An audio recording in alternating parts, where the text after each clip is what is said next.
नमस्कार। एक बार फिर बंगाल के संग्राम से आपके साथ।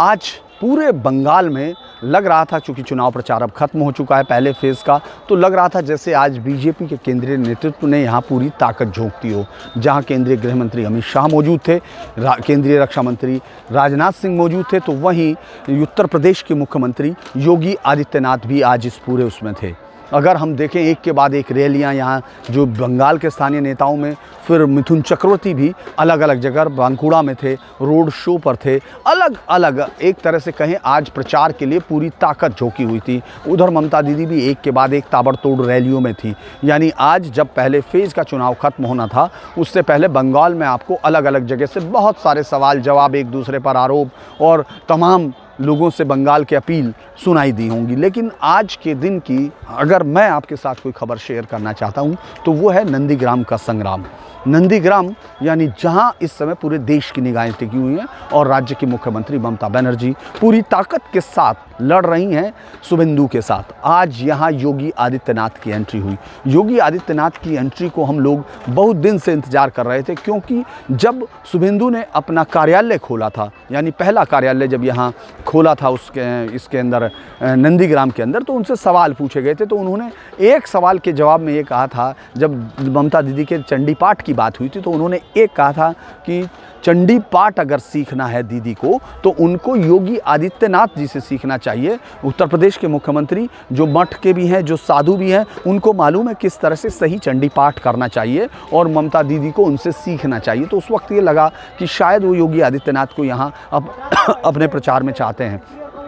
हालांकि कई बार सवाल करने के बावजूद भी उन्होंने कहा कि मैं पार्टी का अनुशासित सिपाही हूं और ये पार्टी तय करती है कि यहाँ कौन आएगा। लेकिन उसी समय ये लग रहा था कि योगी आदित्यनाथ यहाँ होंगे, वो आएंगे और फिर यहाँ नंदीग्राम में जिस तरह का इस समय यहाँ चुनावी समीकरण बैठा है, अगर हम नंदीग्राम की बात कर रहे हैं तो नंदीग्राम इस वक्त उस तरह का नंदीग्राम नहीं जो 2007 की तरह था। तेरा नाम मेरा नाम नंदीग्राम जिस तरह से ममता बनर्जी यहाँ से जिस हवा के साथ निकली थी और किस तरह से राइटर्स बिल्डिंग तक पहुँच गई थी, वो ये नंदीग्राम नहीं है। नंदीग्राम इस वक्त अगर उन 14 किसानों को देखते हैं तो उनकी जिनकी शहादत ने इस पूरे राज्य में एक बदलाव की बयार चलाई थी और जिसके चलते वाम मोर्चे का एक तरह से यहाँ स्थायी हो चुका शासन जो है बिल्कुल हट के बाहर हो गया और बंगाल के परिदृश्य से आज वो वामपंथी सत्ता में कहीं दूर दूर तक दिखाई नहीं देते। यहाँ तक कि इस नंदीग्राम में जो चुनाव लड़ रहे हैं संयुक्त मोर्चे की कैंडिडेट, उसको भी आपको खोजना भारी पड़ता है, कहाँ उनके कार्यालय होंगे, कहाँ उनके झंडे होंगे।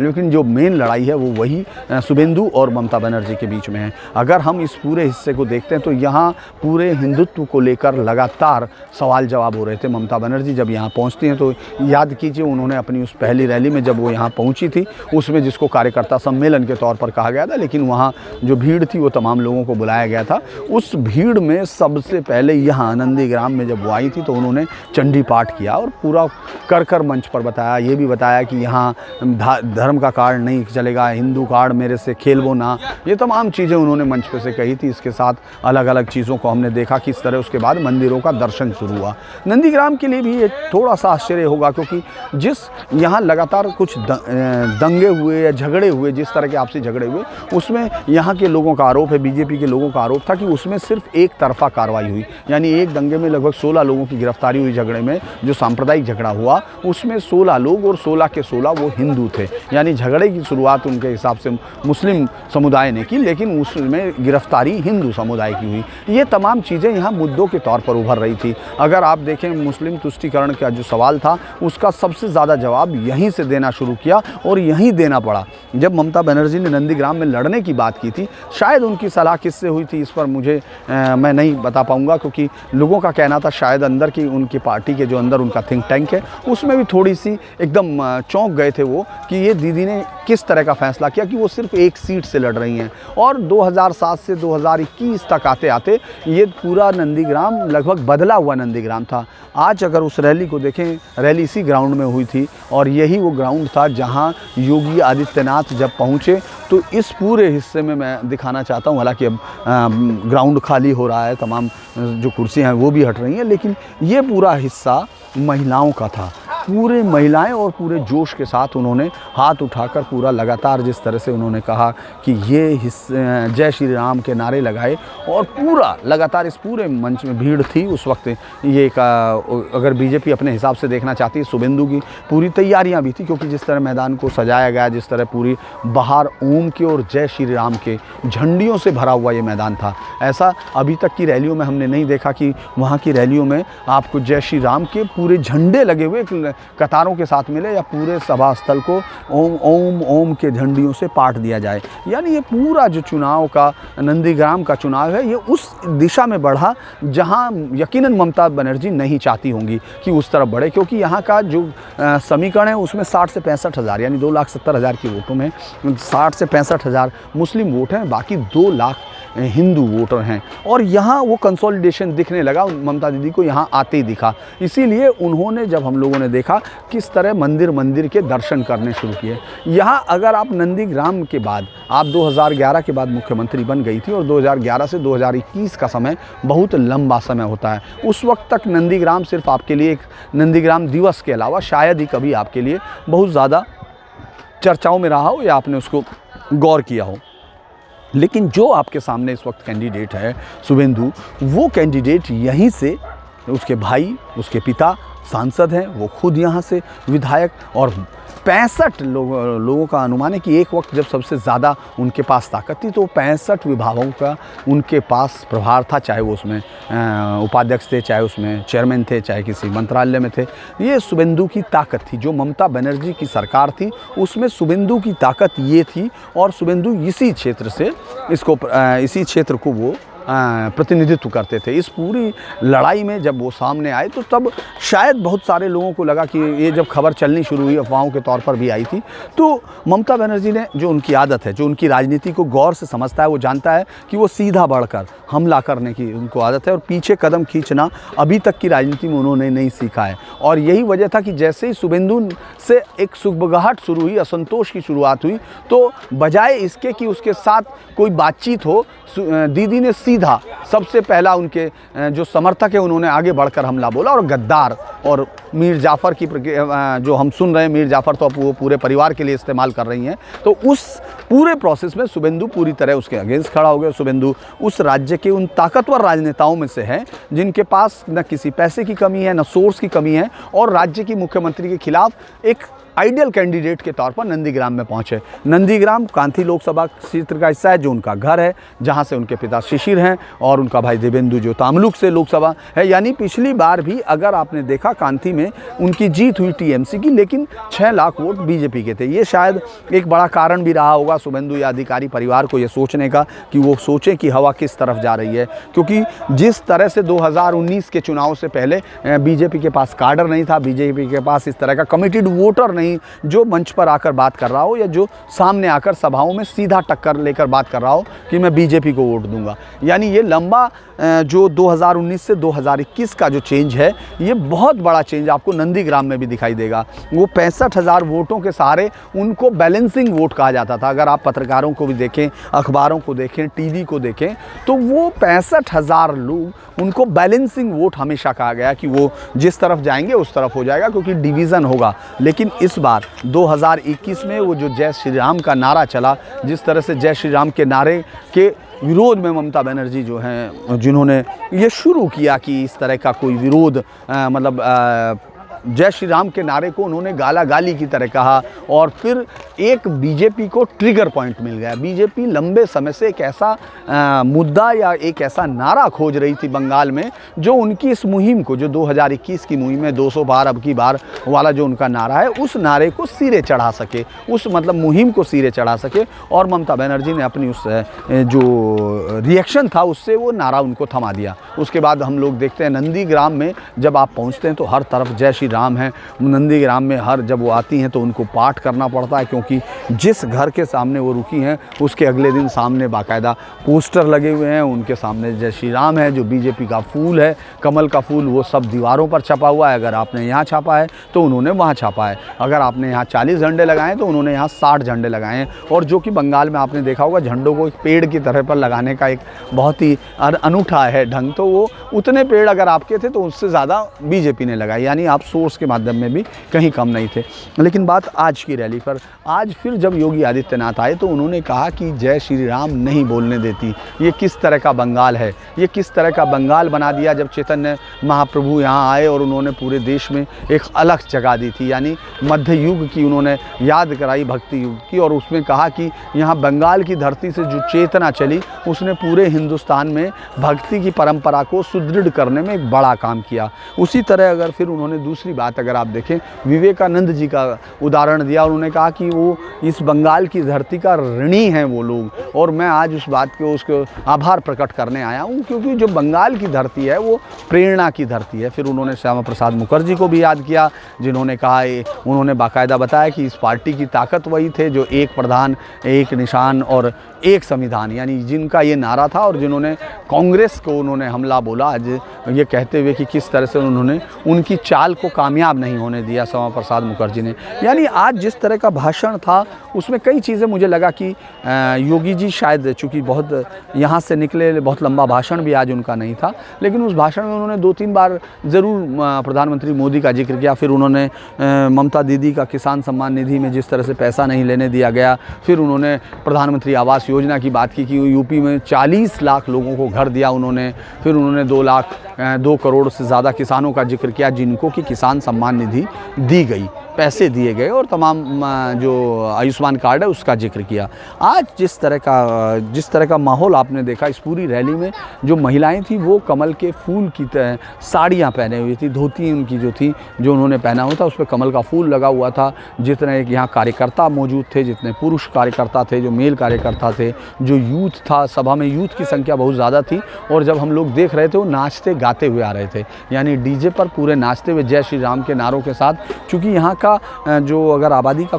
देखते हैं वो बड़ा कॉम्प्लेक्स है, यानी वहाँ हिंदू आबादी भी है, फिर बीच में मुस्लिम आबादी है, फिर उसमें आती है। लेकिन वो जिस तरह का इस तरह का सीन जो यहाँ के लोगों का कहना है कि इस तरह का बहुत कम हमको इस तरह दिखता था। और ज़्यादातर जो मैंने पिछली बार भी आपसे कहा था कि जो योगी आदित्यनाथ की रैली का एक ट्रेंड होता है वो उसमें आपको हिंदू प्रतीक बहुत ज़्यादा दिखाई देंगे, क्योंकि जो महिलाएं यहाँ मौजूद थी वो योगी जी के चेहरे को देखना चाहती थी। वो उन्होंने फ़ोटो खींचते हैं, उन्होंने कोशिश की कि वो देख सके सीधा। और जो युवा कार्यकर्ता आए थे वो तमाम कार्यकर्ता भगवा कपड़े में थे, यानी उन्होंने ज़्यादातर ने भगवा पहना हुआ था। जिस तरह हम प्रधानमंत्री नरेंद्र मोदी या दूसरे केंद्रीय बीजेपी नेताओं की हम वो देखते हैं, रैलियां देखते हैं, तो उसमें आपको बहुत सारे कलर्स दिखते हैं, अलग अलग कलर्स मिलते हैं। लोग सामान्य तौर पर आप जो नॉर्मल उस तरह बिहेव भी करते हुए उस तरह दिखते हैं कि उनके कपड़े, उनके ड्रेस जैसे नॉर्मल होते हैं। लेकिन जब योगी आदित्यनाथ आते हैं तो वो हिंदुत्व की उस धारा की बात करते हैं। इस रैली में धर्मेंद्र प्रधान भी मौजूद थे। हम लोगों ने जब धर्मेंद्र प्रधान से बात की, चूँकि नंदीग्राम में एक और चीज़ है, सरकार बन गई है, सरकार आ गई है यहाँ, और हमेशा सरकार जब पहुंचती है, जैसे मैं कह रहा था 2011 से 2021 के बीच में कितनी बार यहाँ सड़कें बनी होंगी, कितनी बार नहीं बनी होंगी, लेकिन जब हम यहाँ पहली बार नंदीग्राम पहुँचे थे, ममता बनर्जी जब यहाँ पहुँची थी उसी वक्त हम लोग यहाँ पहुँचे थे, तो उस दिन हम लोग यहाँ इस पूरे हिस्से पर घूम रहे थे। ये आज जहाँ हुआ ये तेखाली मोड़ है, ये मोड़ इसलिए भी बहुत इंपॉर्टेंट है इस ग्राउंड का मैदान जो है, क्योंकि जब 2007 में नंदीग्राम मूवमेंट चल रहा था तो ये खिजरी, ये बिल्कुल बराबर में जो खजूरी जो सीट है, विधानसभा सीट है, वो आपको बिल्कुल बराबर में मिलते है, खिजूरी का इलाका है। और इस तरफ फिर वो नंदीग्राम का वो ब्रिज है, तो उस ब्रिज के उस तरफ सीपीएम के जो कार्यकर्ता जो गुंडों की तरह बिहेव कर रहे थे और जो सीधे हमले कर रहे थे, और इस तरफ नंदीग्राम के ग्रामीण थे, फायरिंग होती थी। ये समाम भट्टा यहीं है जहां, और आगे जाकर वो शहीद स्मारक भी यहीं है, इसी हिस्से के पास। यानी ये नंदीग्राम के उस आंदोलन की याद की सबसे सही जगह थी अगर इस सभा को हम लोग देखना चाहें। इस सभा का सिलेक्शन इसीलिए यहाँ शायद किया गया था कि शायद लोगों को याद रखें, क्योंकि शुभेंदु ने अपने भाषण में लगातार इस बात का जिक्र किया, और जितने लोग मंच पर उन्होंने कहा कि नंदीग्राम जो है संग्राम की धरती है, यहाँ संग्राम हुआ। और बार बार अगर आप देखेंगे नंदीग्राम के लोगों को भी इस बात के लिए है कि वो विद्रोह की धरती मानते हैं वो इसको। लेकिन पिछले कुछ समय से अगर ममता बनर्जी पर लग रहे तुष्टीकरण के आरोप हैं तो उनको यहाँ वो धोने की कोशिश कर रही हैं। हम लोगों ने इसी बीच में कुछ जो अल्पसंख्यक समुदाय हैं उनसे भी समझने की कोशिश की, जो माइनॉरिटी मुस्लिम माइनॉरिटीज़ है उससे समझने की कोशिश की, तो उनके युवाओं ने कहा कि हम किसी भी कीमत पर ममता बनर्जी को यहाँ से जिता के भेजेंगे। किसी भी तरीके से किसी भी कीमत पर हम उनको जिता कर भेजेंगे और ये जीत उनकी बड़ी जीत होगी। तो एक और बड़ी चीज़ आपको बताते हैं कि जब हम यहाँ से 10 दिन पहले 15 दिन पहले आए थे तो उन टूटी हुई सड़कों पर गाड़ी चलाने में दिक्कतें थी, लेकिन आज जब आप आए हैं तो नंदीग्राम से जब आप यहाँ तक आते हैं तेखाली मोड़ तक, तो वो पूरी सड़क एकदम नई तारकोल से बनी हुई है। अभी उसके तारकोल की चमक भी गायब नहीं हुई है। यानी जब मुख्यमंत्री यहाँ से चुनाव लड़ने आई तो उनको ये भी याद आया कि यहाँ सड़कें होनी चाहिए, यहाँ इस तरह की सड़कें होनी चाहिए जिन पर गाड़ियाँ चल सकें। और ये बात जहाँ अगर बीजेपी के समर्थकों से हमने बात की तो उन्होंने कहा कि ये चुनाव से पहले का है और वो दिखाना चाहती हैं कि देखिए किस तरह है। और अगर हम ममता दीदी के समर्थकों से बात करते हैं तो उनका ये कहना था कि ये इस तरह के विकास के काम बहुत हुए हैं, लगातार हुए हैं और वो दीदी यहाँ हैं तो वो लगातार अब नए काम होते रहेंगे। लेकिन इसी के साथ में अगर हम यहाँ धर्मेंद्र प्रधान की बात करते हैं, धर्मेंद्र प्रधान से हम लोगों ने ये पूछा जो केंद्रीय मंत्री थे कि आखिर ये सड़कें बनी हैं, जब आप आए थे तब क्या अंतर है। तो उन्होंने एक कहावत भी सुनाई कि अपने यहाँ एक कहावत होती है कि शादी से पहले दिन बैंगन का पेड़ लगाने का क्या मतलब, कि अगले दिन शादी में उसके बैंगन काटने हैं क्या, इस तरह की चीज़ें। उन्होंने बहुत सारी चीज़ें आरोपों में अगर हम लोग कहें कि उन्होंने ममता बनर्जी को कहा कि ममता बनर्जी ने जिस तरह से ये पूरा यहाँ एक पूरा माहौल उनके गुंडों ने क्रिएट किया हुआ था, जिस तरह का यहाँ डर क्रिएट था, उसको शुभेंदु ज़रूर हटा देंगे और शुभेंदु 50,000 की वोटों से जीतेंगे, यहाँ उनका ये दावा था। लेकिन अगर हम ये देखते हैं कि आज यहाँ मुस्लिम वोटर बहुत बड़ा फैक्टर इस समय नहीं दिख रहा है, इस वक्त हिंदू वोटर ही डिसाइड कर रहा है। यानी अगर हिंदू वोटर्स के अंदर बहुत बड़ा डिवीज़न करने में कामयाब हुए, शुभेंदु अगर उसके पोलराइजेशन को करने में कामयाब हुए और जिसकी कोशिश लगातार यहाँ है, क्योंकि अभी ये आखिरी हिंदुत्व हार्ड हिंदुत्व के लीडर के तौर पर योगी आदित्यनाथ नहीं है। अभी इस खेल में 30 मार्च को यहाँ रोड शो होना है, यानी नंदीग्राम में यहाँ गृह मंत्री अमित शाह होंगे। यानी चुनाव के जिस दिन चुनाव प्रचार थमेगा सेकंड फेज़ का, उस दिन यहाँ बड़ा सा एक मेला होगा राजनीतिक ताकत का, जिसको कहा उन्होंने खेला होगा। और ममता बनर्जी ने जिस तरह से अटैक किया, योगी आदित्यनाथ पर अटैक किया, उन्होंने उनको कहा भगवाधारी गुंडा या भगवा वाला गुंडा या यूपी का गुंडा, इस तरह के शब्दों को ममता बनर्जी जब इस्तेमाल कर रही हैं तो हो सकता है कि उनके स्ट्रेटजिशियन शायद इस पर कोई डिस्कस कर रहे हो, लेकिन मुझे लगता है कि इससे किसी उनके जो विरोधी वोटर हैं उनसे एक भी आदमी को वो तोड़ नहीं पा रही होंगी, क्योंकि इससे वो और कमिटेड हो रहे होंगे, क्योंकि वो चिन्ह कराए हुए। इसीलिए आज योगी आदित्यनाथ बोल रहे थे तो उन्होंने ये भी कहा कि 24 करोड़ लोगों की आबादी है, यूपी 24 करोड़ लोगों की आबादी है, वहाँ सरस्वती पूजा भी होती है, वहाँ दुर्गा पूजा भी होती है। और उन्होंने जिक्र किया कि 2 साल पहले किस तरह से यहाँ दुर्गा पूजा के विसर्जन पर रोक लगाई गई थी, जिस पर हाई कोर्ट ने कहा था कि अगर यूपी में दुर्गा पूजा हो सकती है तो यहाँ क्यों नहीं। लगातार आज हालांकि योगी आदित्यनाथ उस तरह से नहीं आक्रामक हुए जिस तरह से अभी हम लोगों ने कांती की रैली में प्रधानमंत्री नरेंद्र मोदी को देखा था, उस पूरी रैली में भी नंदीग्राम फोकस था। यानी अगर हम पूरे बंगाल के फर्स्ट और सेकंड फेज़ के इलेक्शन को ही न देखें, हम पूरे बंगाल की 294 सीटों का इलेक्शंस देखें, तो जैसे इस पूरे इलेक्शंस का मर्म एक सीट पर आकर टिक गया हो। ये सीट पे अगर ममता बनर्जी हार जाती हैं तो उनकी पार्टी के जीतने का भी बहुत ज़्यादा मतलब नहीं रह जाता, क्योंकि उनको अभी तक उन्होंने किसी दूसरी सीट से नॉमिनेशन नहीं किया है। तो लिहाजा अगर हार के वो मुख्यमंत्री बनती हैं तब क्या होगा, क्या उनको फिर मुख्यमंत्री बन के कोई उनके लिए सीट खाली करेगा। लेकिन ये बाद की बात है। आज की डेट पर नंदीग्राम का पूरा राजनीतिक माहौल, पूरा जो राजनीतिक माहौल है वो जय श्री राम के नारों के इर्द गिर्द है, क्योंकि जो मुस्लिम वोटर है उसमें शायद ही कोई डिवीज़न होने की संभावना हो। और हालांकि आने की बात हुई है कि पीरजादा अब्बास सिद्दीकी यहाँ आएंगे, सीपीएम के लिए रैली करेंगे, लेकिन वो रैली कितना असर छोड़ेगी यहाँ नहीं दिखता। कम से कम इस सीट पर उनकी पार्टी की कैंडिडेट 3 अंकों में पहुँचेंगे, कितने अंकों में पहुँचेंगे इस पर शक हो सकता है, क्योंकि यहाँ पूरी तरह से उनके साथ जो भीड़ भी दिख रही है वो आप उंगलियों पर गिन सकते हैं लगातार उस कैंडिडेट की वोट है, और उसको कैसे वो लोग इस अपने आप को इस चुनाव में पा रहे हैं, ये अलग बात है, क्योंकि वो कुछ भी हिस्सा नहीं तोड़ पाएंगे। अगर मुस्लिम वोटरों को अगर आप देखते हैं यहाँ जो 60 से 65 हज़ार वोट है, जिसका पोल लगभग 90% होता है, तो वो पूरा का पूरा एक मुश्त वोट ममता दीदी के खाते में जाता दिखता है। अब बात आती है 2,05,000 या 2 लाख वोटों की, हिंदू वोटरों की। उस वोटरों पर ही पूरी राजनीति इस समय टिकी हुई है कि कितना ज़्यादा उसका 70% के करीब वोट अगर शुभेंदु अधिकारी तोड़ते हैं, शुभेंदु अधिकारी उसको अपने हक में ले लेते हैं, तभी उससे यहाँ वो जीत की उम्मीद करते हैं। इसीलिए योगी आदित्यनाथ हों या अमित शाह हों, वो यहाँ आकर उस हार्ड हिंदुत्व की अलग को जगाने की कोशिश कर रहे हैं, जो शुभेंदु की जीत का रास्ता तय करती हो। दूसरी तरफ अगर आप ममता बनर्जी को देखते हैं, एक तरफ उनके लोग जगह जगह पहुँच रहे हैं, उन्होंने सड़क बनवा दी है, और उसके अलावा जो दूसरा सबसे बड़ा काम उन्होंने किया है कि आप यहाँ वो 28 की सुबह पहुंच जाएंगी। यानी 28 को रैली है, 29 को रोड मार्च है, 30 को रोड मार्च है। यानी ममता बनर्जी का पूरा का पूरा रोड मार्च हमेशा यहाँ 2 दिन तक लगातार रोड मार्च। ऐसा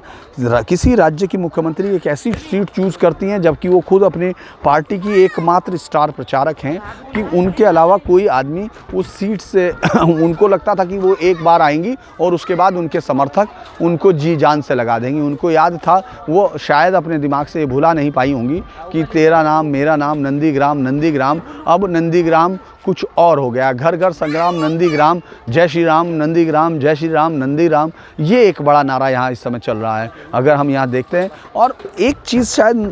ममता बनर्जी की जो एक राजनीतिक समझ पर कभी कोई सवाल नहीं उठा पाया, क्योंकि वो हमेशा ये भाबती रही कि कब किससे टकराना है और कितना आगे तक, क्योंकि आगे बढ़कर लड़ती नहीं है। लेकिन वो ये बात शायद भूल रही है कि यहाँ नंदीग्राम में शहर के अंदर एक राम मंदिर है, जय श्री राम का मंदिर है, जानकी नाथ मंदिर अगर हम लोग उस मंदिर को कहते हैं। उस मंदिर का इतिहास जो उनके पुजारी थे उनके मुताबिक लगभग 300-400 साल पुराना है। यानी एक ऐतिहासिक राम मंदिर यहाँ मौजूद है, जिस राम की परंपरा को ममता बनर्जी यहाँ जिसको अपनी परंपरा में नहीं मानती थी। और एक और आपको अलग अलग यहाँ बहुत सारे हनुमान मंदिर मिलेंगे। ये मतलब बंगाल की एक, मैंने जब तक हम लोग बंगाल को नहीं देखते, हम बंगाल नहीं समझते, तब तक शायद ये लोगों को लगता, लेकिन यहाँ इतने ज़्यादा हनुमान मंदिर हैं कि कई बार आपको ये शक होता है कि शायद हनुमान बहुत ज़्यादा यहाँ एक पूरे उसमें हनुमान जयंती होती है या किस तरह का कोई इस तरह का त्यौहार तो नहीं, लेकिन मंदिर आपको हर तरफ दिखाई देते हैं हनुमान जी। यहाँ नंदीग्राम में भी हम लोगों ने हनुमान मंदिर देखे, यहाँ तक एक नया मंदिर भी बना हुआ देखा, जिसको बिल्कुल जो एकदम नंदीग्राम 1 के बाहर निकलते हुए। नंदीग्राम 2 हिस्सों में रहता है, नंदीग्राम 1 और नंदीग्राम 2। नंदीग्राम 1 में मुस्लिम आबादी है और जहां से ममता बनर्जी बहुत स्ट्रॉन्ग होकर निकलती हैं। नंदीग्राम 2 पर इस समय शुभेंदु अधिकारी अपना दावा ठोक रहे हैं। यानी अगर अभी कोई भी चीज़ पूरे राजनीतिक इस समय समीकरण में अगर आपको वामपंथी कांग्रेस और आईएसएफ के लोग दिखते हैं तो वो यहाँ इस समय वोट करेंगे। हालांकि एक और इंटरेस्टिंग चीज़ आपको दिखाई देगी कि इस समय पूरा वाम मोर्चा एक बात कह रहा है, वो कह रहा है 2021 में बीजेपी और 2021 में राम और 2026 में वाम। यानी उन लोगों ने जो प्लान तैयार किया है वो इस वक्त टीएमसी से मुक्ति चाहते हैं, क्योंकि टीएमसी ने जिस तरह से उनके काडर को छिन्न भिन्न कर दिया, जिस तरह से उनके क्लब कल्चर था उसको एज सच हायर किया और उसके बाद उसको और धारदार बना दिया, जिससे दूसरी पार्टियों के कार्यकर्ताओं को जो है और संत्रास दिया जाए, उनको और प्रताड़ित किया जाए, ये पूरे हिस्से में दिखता है। तो ये चीज़ें ट्रेड यूनियन की जो राजनीति थी उसको पूरी तरह कंप्लीटली उस तरह डिस्ट्रॉय किया गया। तो वाम मोर्चा इस वक्त, चूँकि जिस तरह से पिछली बार एकदम बीजेपी को 30-40 जब 40% तक पहुंची तो इतना बड़ा ट्रमेंडसली जो उसमें उछाल आया था जो उसके समर्थन में, वो भी वाम मोर्चे का बहुत बड़ा हिस्सा था। हालांकि वाम मोर्चे के पास इस बार 6.37 वोट था, उसके बाद बीजेपी के पास कांग्रेस के पास 5.67 था, यानी 12 मिलाकर। और जो अभी हम लोग देख रहे थे, जितने हम लोगों ने सर्वे देखे, मैं जनरली सर्वे को बहुत ज़्यादा नहीं तरजीह देता हूँ, ना हूँ मानता हूँ, क्योंकि मुझे लगता है कि वो इस तरह से कुछ लोग करते हैं, उसके बाद उसमें कैलकुलेशन ज़्यादा होती है और कुछ हज़ार लोगों को, उसके लिए आपको मुझे लगता है कि इस तरह के अनुशासित आपके अगर कार्यकर्ता होते हैं या उसके वॉलंटियर्स होते हैं जो सर्वे दें, तो सर्वे पर तब यकीन किया जा सकता है, क्योंकि एक कैलकुलेशन है, सेफोलॉजी अब एक आर्ट बन चुकी है और हर आदमी इसको जानना चाहता है, लिहाजा कल के सर्वे पर। लेकिन मुझे एक चीज़ ज़रूर लग रही है जिसको मैं अभी यहाँ आप लोगों से शेयर करना नहीं चाहता था जल्दी, क्योंकि मुझे लगता था कि जब 4-5 फेज़ का चुनाव हो जाए तभी हम करें। लेकिन मैं इस बात को महसूस कर रहा हूँ कि इस समय हम लोगों ने इस पूरी चीज़ को देखा है कि ये पूरा